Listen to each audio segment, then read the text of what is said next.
Hey everybody, welcome back to another episode of Rehash, a Web3 podcast. I'm your host, Diana Chen, and today we're speaking with Tarun Chitra, CEO of Gauntlet, partner at Robot Ventures, and co-host of the Chopping Block podcast, about his criticisms, hot takes, and hopes and dreams for DeSci, or decentralized science. We start out by recapping some of the historical funding models for scientific research and the impact of government and private sector investment over time.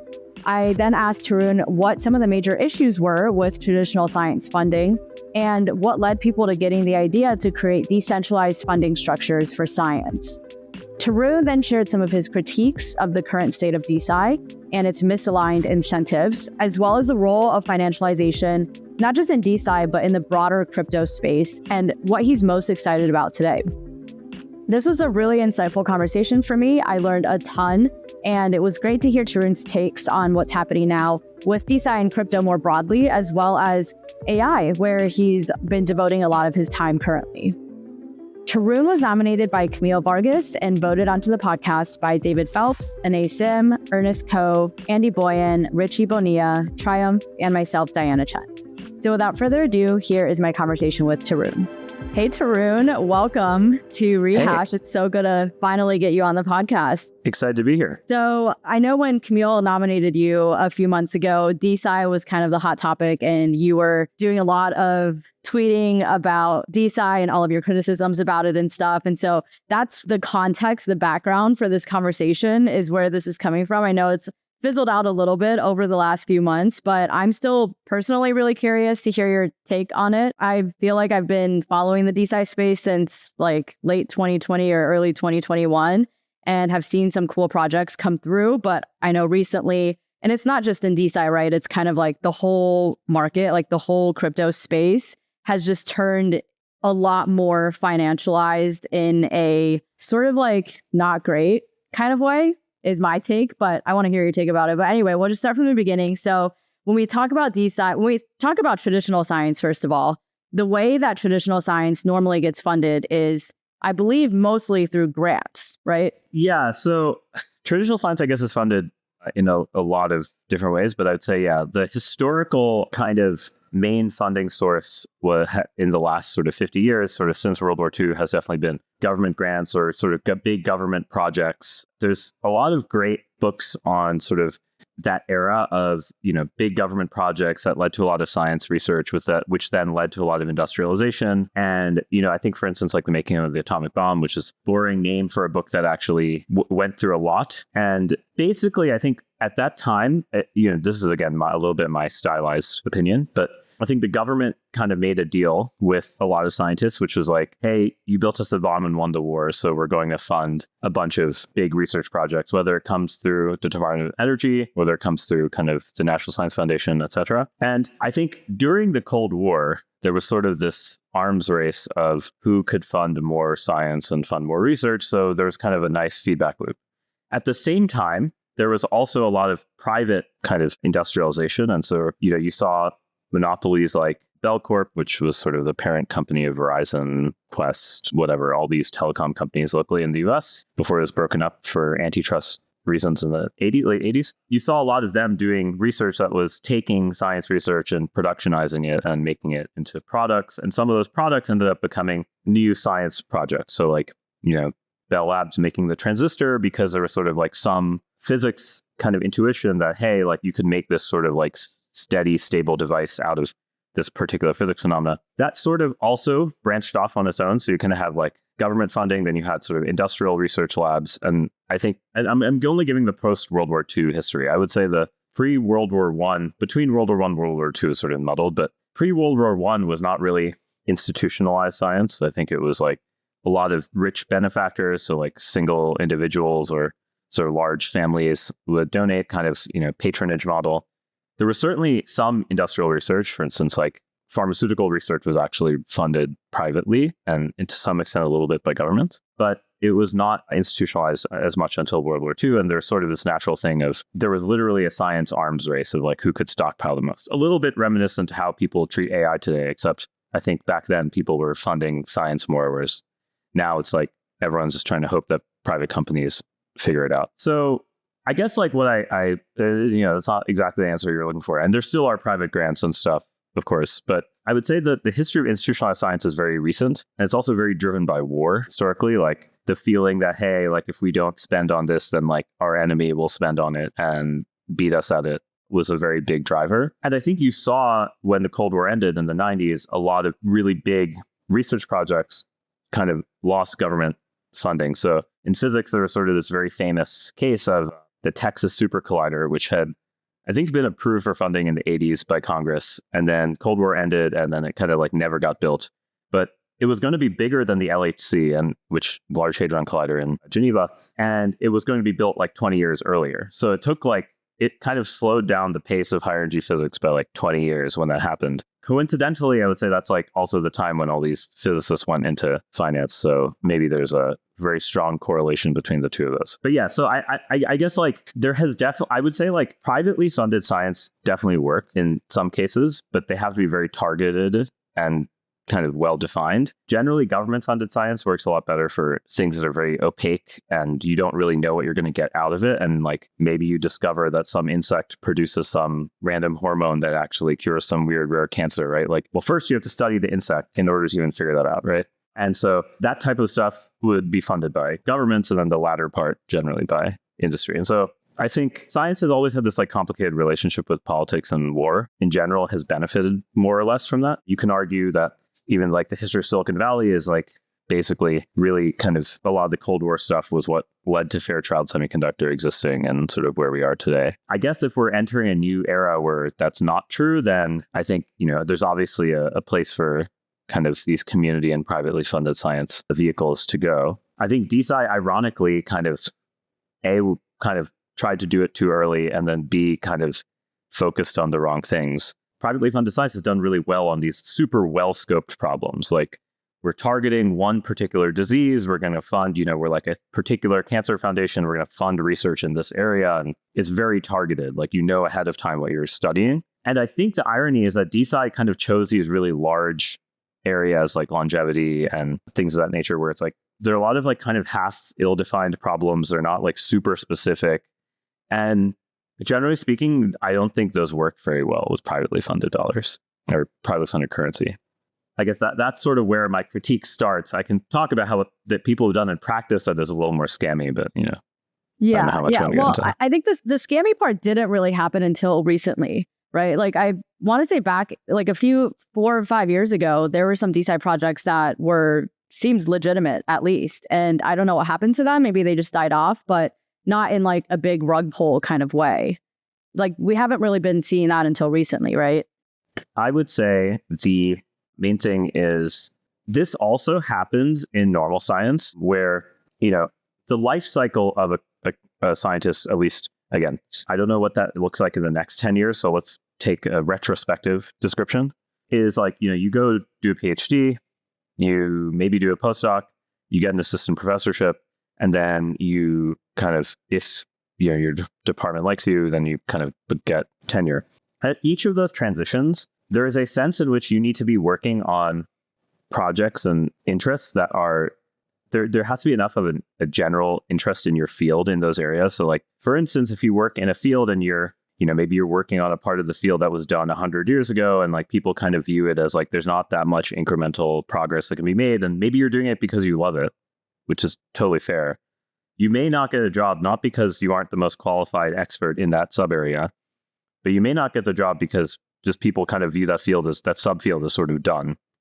And there's not that much left. So like, why would we invest in it? Because like from a university institutional standpoint, investing in a professor is a little bit like a venture bet, right? You're investing in someone who's young and has chosen an area that is like going to create new students and attract new research and new undergrads. And if you pick someone who is kind of interested in the old thing, it's like, it's sort of a little bit of it's like investing in a sort of like very mature company, like a utility, right? You would never see a venture fund invest in that. You would see a private equity fund invest in that. But there's not such a thing in academia, because when you have tenure, you're basically, someone is investing in the rest of your lifetime of research, right? So you really have to think of, if you think of it in those terms, there's a sense in which people are still doing, these committees, whether they explicitly say it or not, oftentimes you can see there is this aspect. And so being on the right trend is sometimes almost just as important as whether you're the best at that field. And so I bring this up partially because there's oftentimes in academia where someone is able to get like an assistant professor job, but then their field dies during their assistant professorship. And so they're able to get some grants in the beginning, but then they can't get any grants later, and then they don't get tenure.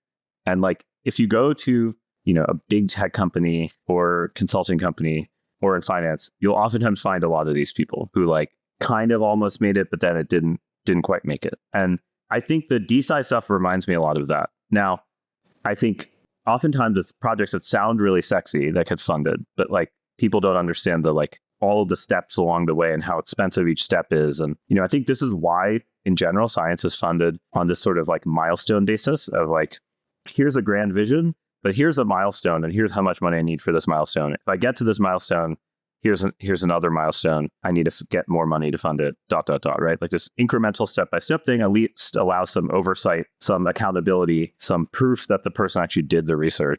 And I think DeSci kind of feels a little bit like ICO investing, where it's like, hey, here's a bunch of money, way more than you need, but never ask for money again, and we're not going to check.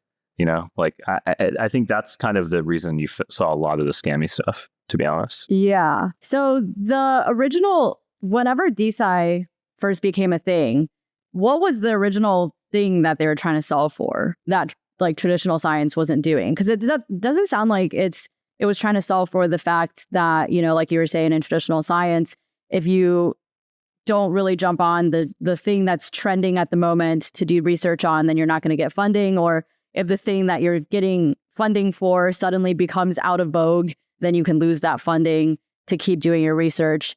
It doesn't sound like DeSci is solving that problem. So what was the original like hopes and dreams of DeSci?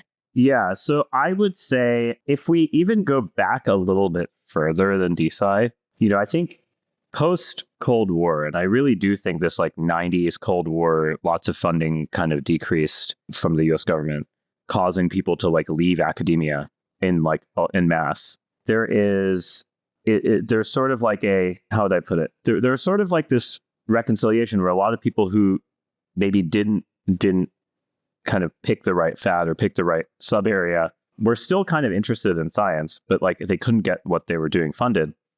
And then they became rich and then decided to fund it themselves. And so I think in the 90s, you actually saw a lot of this. I think, if you look at like the Simons Foundation, Flatiron Institute, my old work, DeepMind, a lot of places like that, they came out of this idea that like, hey, the government is like over indexing on funding like these 5 things. They're kind of ignoring these things that are on the tails, but we think they're more important. But the main important thing in these privately funded science world is like, they're very not exploratory. They're not like, hey, we're going to fund like studying in a random animal in the Galapagos, right? It's like very much like a targeted, like we want to like cure this type of cancer. We want to like build a superconductor or whatever, right? So you're still missing some areas of research that historically government funded with this type of model.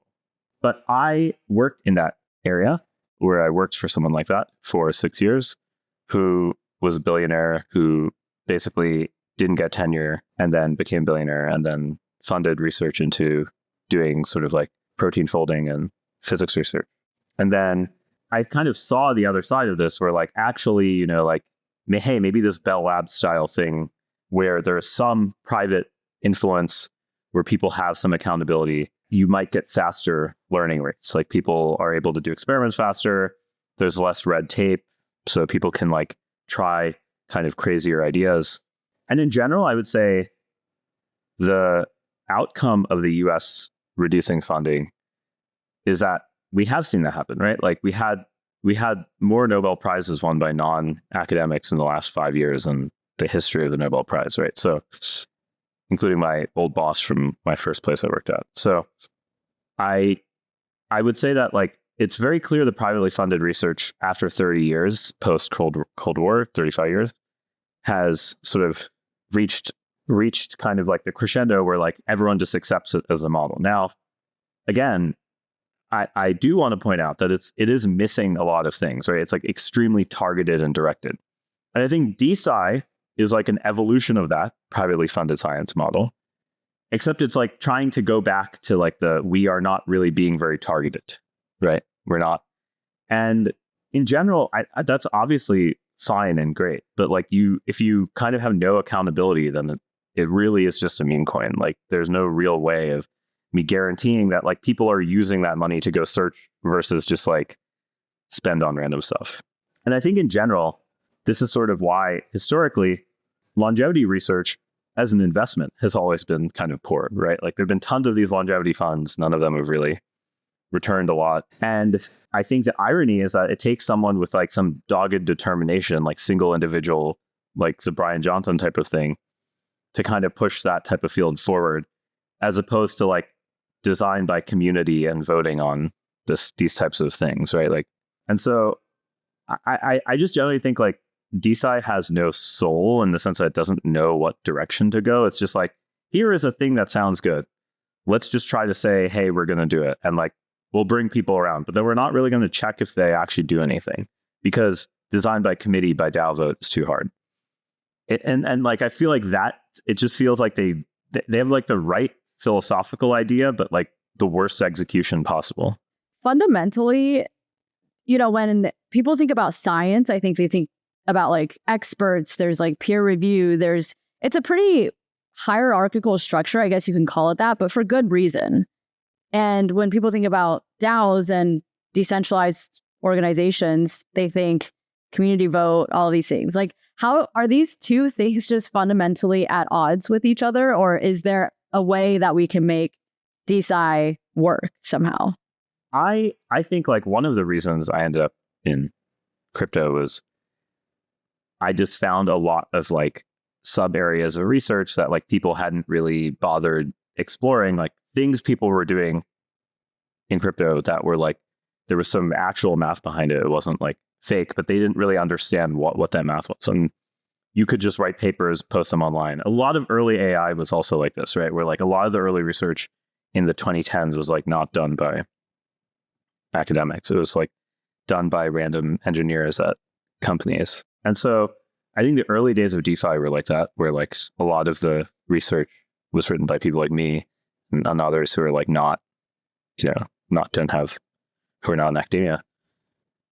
And I generally think that type of stuff works well when it's like more theoretical research and not stuff that needs a lot of funding and coordination. And I think a lot of the biology stuff, if you look at DeSci, you see a lot more bias towards doing biology projects.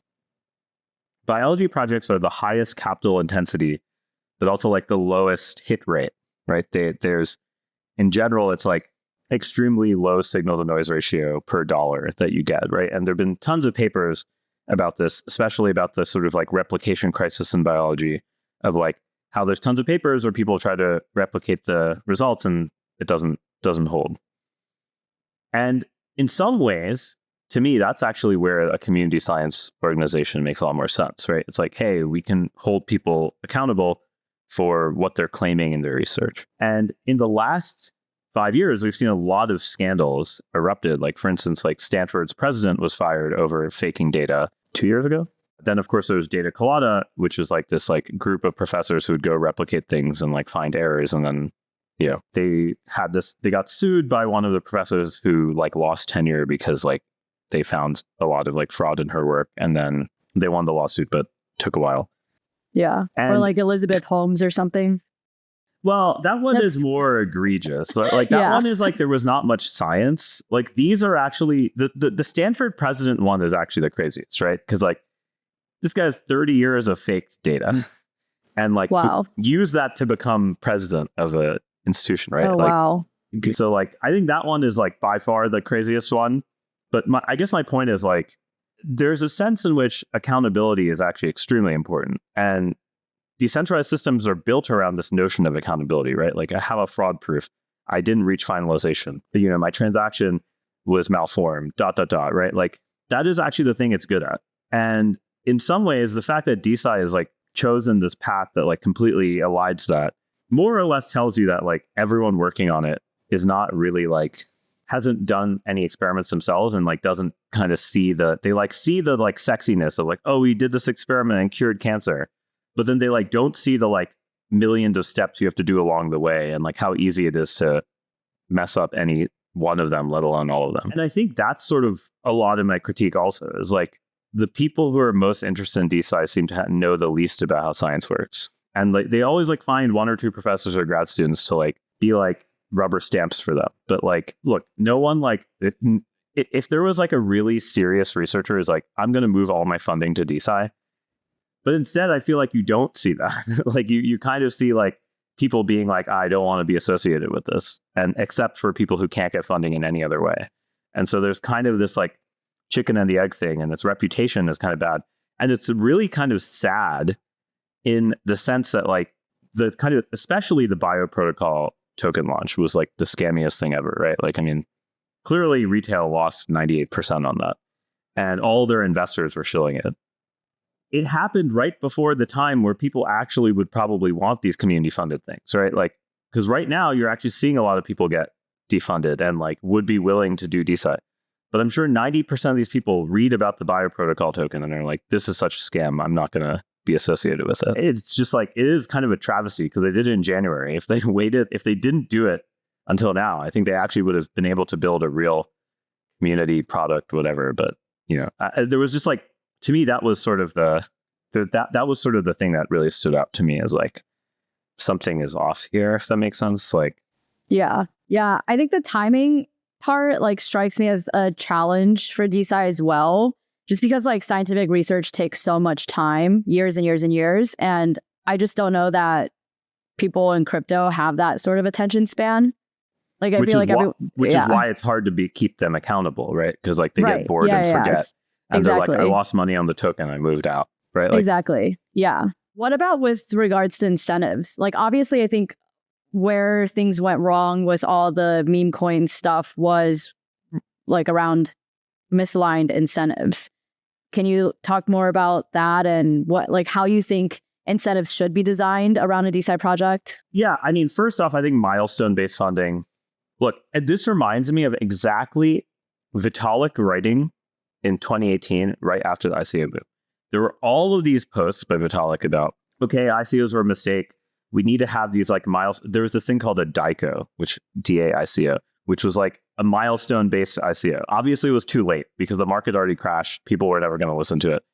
And ironically, I would say like DeFi kind of accidentally invented that. You know, people eventually figured out how to game it and make it different. But in the beginning of DeFi summer, there is a sense in which people were doing effectively ICOs, but there was sort of some milestone based on like how emissions were happening and stuff like that. And arguably DeFi is like the only successful, I mean, some of the L1 ICOs and DeFi are probably the only successful ones, right? Like everything else has been kind of a scam if you squint enough. Basically, I think everyone always comes back to the fact that like everyone wants to throw over the hierarchy, you know, whatever the hierarchy is that they're rebelling against. And then they like suddenly, if they're successful, get all the power of that. And they're like, we're going to do the same thing with no hierarchy. And then everything blows up. And then they're like, okay, we're going to add a little bit of hierarchy. Okay. And then eventually they just converge back to the original thing they were rebelling against. And like, I feel like DeSci is trying to do that, but with less competence than the people they're trying to revolt against, which is like a little bit sad. Because like, I think the mission philosophically is the right thing. Like, especially right now, like honestly, the greatest time for their message. And they literally fumbled it so hard that like no one would ever trust them. Like there's a reputation thing in science. And like, I agree that it's probably in practice, it's like way too strong, right? Like it's a reputation system that's like way too clubby in the sense that like, it's like hard to join as a new entrant, even if you have a good idea, but you're not from the like right background, whatever. At the same time, I think like you need some credibility in science because to your point about timing, you have to be able to credibly fund this research for a long time and credibly stand behind it when everyone is telling you it's wrong, right? Because inevitably people are going to be like, why are we spending so much money on this? Like we aren't getting any positive experiments. And like science doesn't work that way. Like sometimes you just have to have years and years of like failed experiments before like the one works, right? And I think like to do that, you need a reputation system, right? Like that's your sort of counter argument to, oh, like we're spending money and getting no results, which is like, hey, look, here's proof that we are actually going to keep funding this, or here's proof that we have funded researchers who've made progress. And when you do kind of token pump and dumps, like no one's going to believe that, right? No researcher worth their salt is going to believe that. They can read, they're not as illiterate as meme coin traders. Working in Web3 for the past 5 years, I've seen firsthand how crucial reliable data is for everything we build. But getting accurate, transparent data on-chain has always been a challenge. That's why I'm excited about Teller. They're revolutionizing how we handle reference prices in crypto by taking a completely decentralized approach to data creation and validation. Teller is not just another oracle. They built an entire architecture that leverages collective intelligence to ensure the data you're getting is accurate and censorship resistant. If you're building something that needs high quality data you can trust, you need to check out Teller today at teller.io. That's TELLOR.io, or on X at WeAreTeller. Yeah. Do you think that's like also reminiscent of just where crypto has been in general? Like it's not just DeSci that's been, characterized by all the pump and dumps. It's kind of just like the space in general, would you say? I think like there's always like cycles of characterized of like where there's too much of that, and then all of a sudden not, people suddenly realize the value. I think there's some irony that like the value of crypto sort of seems to be being realized right now, where like everyone is like, well, you can't tariff crypto, which is like kind of true, right? But it's taken a lot of twists and turns to get to that point. And at the end of the day, look, I think you can't really build any new thing without a ton of fluff. I think it's just crypto kind of has this velocity problem where like someone said jokingly the other day to me, crypto is really good at like scaling Mark Cuban, because in the 90s, like what Mark Cuban got rich off was he made this company called broadcast.com that arguably no one really used, but he sold at the top of the market in 1999 to Yahoo for $5 billion. And then that's sort of where he came from. And it's like, the person was kind of making this claim that like, hey, the crypto pump and dumps are like Mark Cuban, except now you can have 10,000 of them. And there's certainly some truth to that. But I also think like funding in other parts of the world is actually quite inefficient, and funding things on the edge that are not, contemporarily loved is also bad. Like, as an example of this, if you consider sort of like tech funding right now, and you look at the percentage of funding that's not going into AI, it's like shrinking so fast that like basically you can't raise money for anything else. Crypto is its own. And the beauty of crypto is it can finance itself, which is very few other areas can do. I think like you eventually find that like if you over concentrate like as a society into like a small number of fine things, you always leave some things on the edge that are actually going to be extremely important in 20 or 30 years that like are getting underfunded. And this is a good way of doing it. Now, can you do it with accountability? Like that's the real question. And I think, there's a lot of hate of like a lot of the overinvestment in infrastructure projects and stuff like that. But like, honestly, a lot of this stuff would have never made the like 100x improvement performance, right? Like the ZK stuff, like I think would still be like kind of homework problem level performance, like by someone taking a cryptography class. If there wasn't this kind of like funding, which, we're still waiting to figure out what the benefit of that is. But, if you think about AI, like the AI winter required a lot of other things to basically fund development of the right types of GPU software, CUDA, etc., so that like you could actually figure out that, hey, this architecture is the right thing to do. And I generally think crypto is like doing that in some of these edge things and the advanced cryptography side, stuff related to DeFi, stablecoins. I think the problem is a lot of people were sold on this vision of Web3 of like new internet that's not financial. And I'm not totally sure that crypto will ever be able to live up to that. That I think the financial stuff is already good enough. We should kind of be happy with that. Yeah, I agree with you as somebody who is like deep into the creator space in Web3. I think the whole dream of, the creator economy and Web3 being able to do all of these things for creators and artists, I think that's something that's been like, I don't want to say like proven itself to be not true, but at least hasn't proven itself to be true yet. Yeah. In the 5 years that I've been involved in it, at least. And so I think you might be right in that, but I think that's where like, I think the sentiment is like super low in the space for anybody.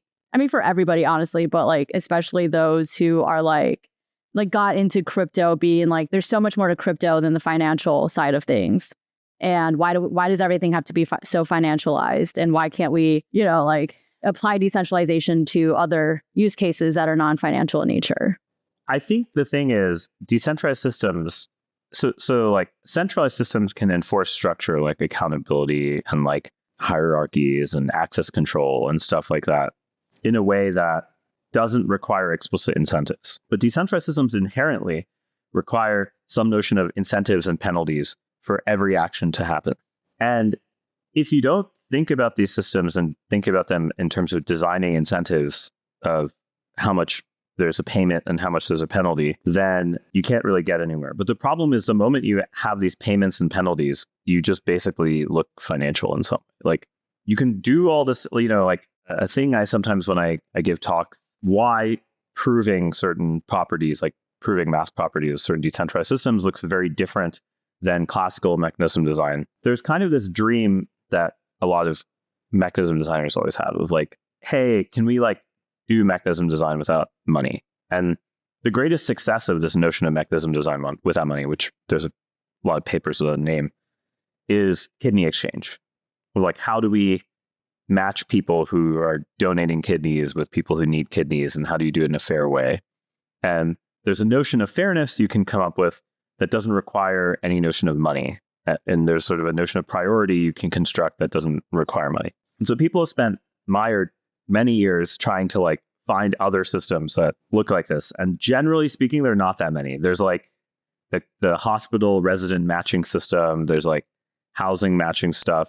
And then there's this kind of kidney exchange, like organ transplant type of stuff.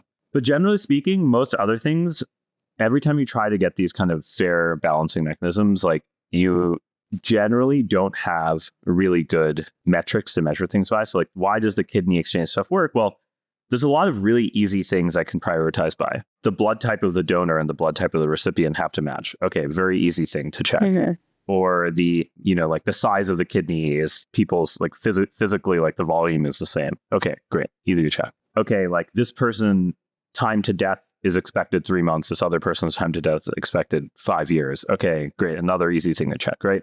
These are all like very nice decision points that you can use to do this. But in things with a lot of uncertainty, i.e. things like science, where you don't actually know what the point of doing science is, that you don't know what the outcome of the experiment is. I can't really give you the thing I'm supposed to compare ahead of time until I actually have done the experiment. You don't have that. The most you can do is kind of betting on uncertainty, like figuring out whether you want to invest more or not. And inherently that ends up being financialized. I just don't see how you kind of get around that. And in decentralized systems, because the only way you can coordinate these kind of adversarial objects that don't have any real reason to coordinate with one another is via payments or penalties, you inherently make it sort of a financial system. Now, the thing about that is that there is a sense in which that is better in some ways for some types of institutions, because you really do have like an open institution. You don't really need to be like, okay, I'm going to like close the borders or tariff someone or do something like that, right? Like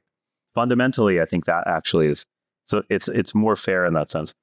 But the problem, I think, for the application developers, especially in the like Web3 ethos, is like all of them, at least not all, I should say, a lot of people don't like thinking about the idea that they have to design their product or protocol assuming there's these financial incentives. And I think if you start from there, you're never going to get the benefits. You can't get the benefits of decentralization. So you can't get people to coordinate otherwise, who are generally, you have to assume, are adversarial with one another. Is there any way to design mechanisms for like incentives and penalties and things like that without a token? Or is a token the only way to incentivize people? I mean, I think like, DeFi, and I don't mean all of DeFi, but I mean subsets, has generally been pretty good at incentivizing via fees. Like, yes, people need tokens to bootstrap, but if you look at the protocols that have attracted the most liquidity and have not lost it, It's because they're throwing off fees and generating real revenue from users. And they're doing it in an adversarial environment in a way that like a bank doesn't have to, right? A bank can go cry to its regulator. There's no crying to your regulator, right? Like, I think that's mainly because like they have built-in thinking about the payments, right? It's like, I have an interest rate curve, I have an LTV, I have, like I have all these things that are very easy to reason about the financial outcome of.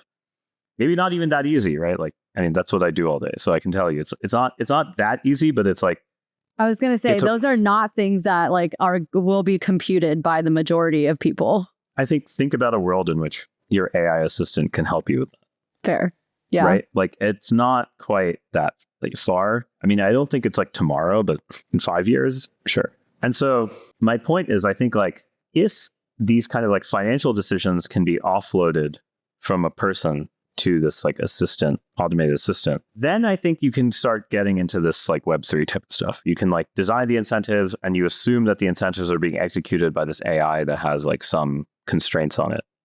But the AI can simulate some outcomes that it wants from the user's input. You could imagine from there, then it's like, okay, then I can start really talking about these kind of like more abstract things. And the AI translates abstract thing to finance. And then the user never has to think about finance. I think in the context of DeFi, it makes sense that there would be these like financial incentives built in and people would understand it and it would work. But what about if in the case of somebody who's trying to build, say, a consumer app, or even in the case of DeSci, going back to that, like there's a science DAO. I really believe in the research that they're trying to get done. I want to fund it. What is the incentive for me that I'm getting in return, or that I'm hoping to get in return? Like, how would you design like a financial incentive structure for like a science DAO, for example? So I think we should look at how science is funded in the areas that a lot of DeSci people want to fund. So like, instead of doing longevity, because longevity is one where it's like a little harder to define the like grand outcome, I think you want to think about something like designing a new drug for a particular target area. The biotech VC is generally, it's a little bit like crypto in that, you start with this asset where it's like no product, no value. It's like, hey, we're just guessing if like this particular research organization can like execute on proving some baseline properties. And basically, biotech VCs will fund, like a seed or Series A of a biotech company. Usually it'll be people who like maybe left a lab in academia or people who left another pharmaceutical company. And then the biotech company will chug along and then they'll, publish their first results, publish a paper. And generally speaking, when the funding is made, the venture investors have some notion of milestones that the biotech company has hit in order to raise more money. Because at the end of the day, a biotech company is a money burner until it sells a drug. Drug might take 10 years. So like in general, any money that goes in is like not, you're not earning a yield on, right? Generally, you assume you make some claim about milestone, like, okay, show that in rats, you get this particular outcome, right? You have, like some notion of outcome that's agreed upon. You invest, okay. And then based on how the experiments go, you say, okay, we found enough signal, so we're going to invest in the next round. And then the next round has some sort of thing of like first time in humans, like this type of response happens. There's no side effects that are very really edge side effects, no deaths, whatever. Okay, that happens. Then you fund the next phase. And oftentimes, if you make it to this part, often big pharmaceutical companies will try to buy the compound from you, and that's sort of the exit, right? But you could also try to make it on your own. Moderna is a great example of someone who just kept trying for many years. They're funded by the public markets for a long time. But the key thing is there is this milestone-based funding. And there's sort of a notion of I go in thinking about, hey, here's an outcome. If the outcome happens and you can prove to me you got that outcome, then I distribute funding. In the craziest, most futuristic version of this, all the instruments used generate ZK proofs, and they're all posted on chain.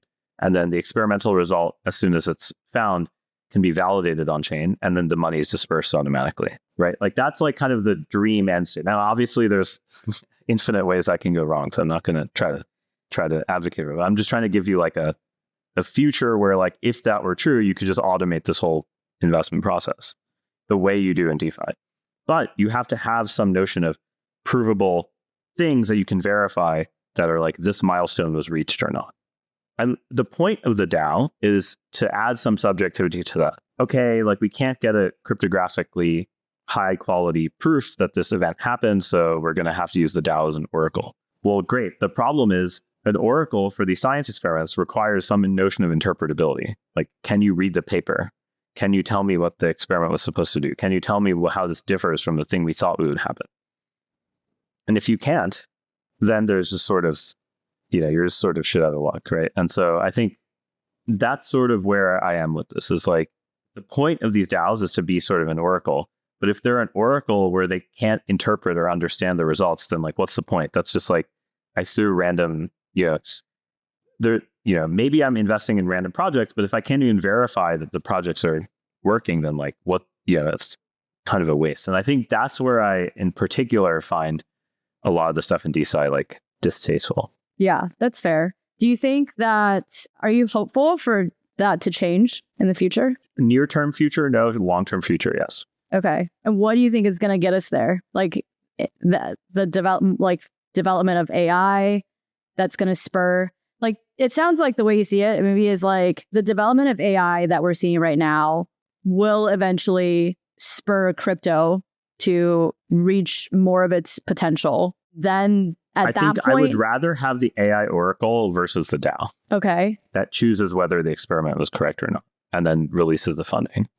Okay. And the AI oracle, though, like, what would that, who is that? Yeah. And that's the part we don't know yet, right? Like, that, I think, is the thing that like relies on whether the open source models will ever be competitive. Because I kind of think you need open source models to make that work. I mean, you could kind of do it with the closed source models, but I think it's a little bit weirder because, I think you want something where multiple people can run the same AI and like commit that like they got the same output. And then that, like, I'd rather the DAO members do that when they don't have expertise than just like YOLO. Yeah. So it would still be a DAO. It would just be the DAO running an AI together. Yeah. And verifying they all got the same thing, right? Like, I think that's actually the important part. Yeah. Is scientific research traditionally all closed, like all pretty private and closed, or it's not openly shared until like it's done? Yeah. Right? Yeah. Okay. Last question for you. What are you most excited about looking forward, just in general in the space? Doesn't have to be about DeSci. I think, like, generally speaking, 99% of AI stuff in crypto is a scam. Like, anyone who has pivoted in the last year, mainly scamming you, because like realistically, all they're doing is being a wrapper, and I don't think there's that much value to that, especially given that all these security concerns. I think the things I'm most interested in that world are things that are like either trying to do particular types of decentralized contests, like Fresa, which I thought was a really cool one, where like, that was cool. Yeah. Hey, it has a wallet, tried to hack it. Yep. Yeah. Did you get like a digital twin and play or whatever? I got a digital twin. Yeah, exactly. I'm kind of like that type of stuff. I think is very cool because it actually takes advantage of crypto. It's not just like you can search the blockchain data, whatever. That like no one cares. Like that's kind of useless. I think it's not that it's useless. It's just how like everyone is doing it at the same time. So there's going to be 500 of those. So it's like not, you clearly there's utility, but it's like, it's not a crypto native utility, right? It's like, but I would say Fresa type of things, I think Noose and Prime Intellect starting to do sort of like decentralized reasoning models. I think, decentralized training was always a little bit of a scam. There's just like too much communication complexity. Like there's no way you're going to get all the data to like 500 people. You're going to make the overhead too high, and like everything is about performance. So it's not going to work. But for the inference on the reasoning side, I think DeepSeek has proven that actually might be something that you could parallelize and do in a decentralized manner really well. I basically think that is where I think the future of this type of stuff will be, is like, so yeah, contests on chain by AIs, and then stuff with open source reasoning models, which are, I think there was a little while for like a month after DeepSeek launched where they looked very competitive, but then I think the closed source really took a huge leap the last month, but we'll see in the next coming months. Lots of stuff to look forward to. There's a lot of, I think, potentially scary stuff that could come about with all of that as well. Do you watch the new season of Black Mirror that was just released? I feel like it's hard to stay optimistic if I watch that show. So. Totally. No, totally. You should probably stay away. That's a good idea. Okay, I know we're running out of time, but I'm just going to do one quick question from Twitter. This one is from Diana Locata. She said, I want to know, does he ever sleep? How many hours does he how does he relax and unplug? He seems to be doing lots of nerdy things and chronically online. Yeah, good question. I mean, I do sleep, but maybe less than some other people. And I don't know, I guess chronically online, but like, there's always new research stuff to do. So I think in general, going and seeing techno, probably the number one thing. So nice. Yeah, I was going to ask, what's a hobby outside of nerding out and being chronically online? Yeah, I think techno but a long time ago used to be like cycling and rock climbing, but lately not as much. So yeah, as long as you have an outlet. Well, thank you so much, Tarun, for taking the time to come on the podcast. Really enjoyed this conversation with you. Hopefully, we will see things play out as you've optimistically predicted that they hopefully will. Stay away from Black Mirror if you don't want to ruin your optimism. Thanks, everybody, for tuning in, and we'll be back again soon with another episode of Rehash. Thanks for having me. Thank you for tuning in to this episode of Rehash. Rehash is hosted and produced by me, Diana Chen, and supported by our community of NFT holders who curate our guest lineup each season. To get involved, head over to our website at rehashweb3.xyz and collect this episode as an NFT. Anyone who collects an episode becomes part of the Rehash community and will be able to nominate guests for future seasons. Also, be sure to follow us on Twitter, Instagram, and TikTok at RehashWeb3 or on Warpcast and Lens at Rehash, and join our community on Telegram at t.me/rehashweb3 to hash it out with fellow listeners. If you enjoyed this episode, please rate, review, and subscribe on Apple Podcasts, Spotify, or wherever you get your podcasts. Thanks again for listening, and we'll see you again next time.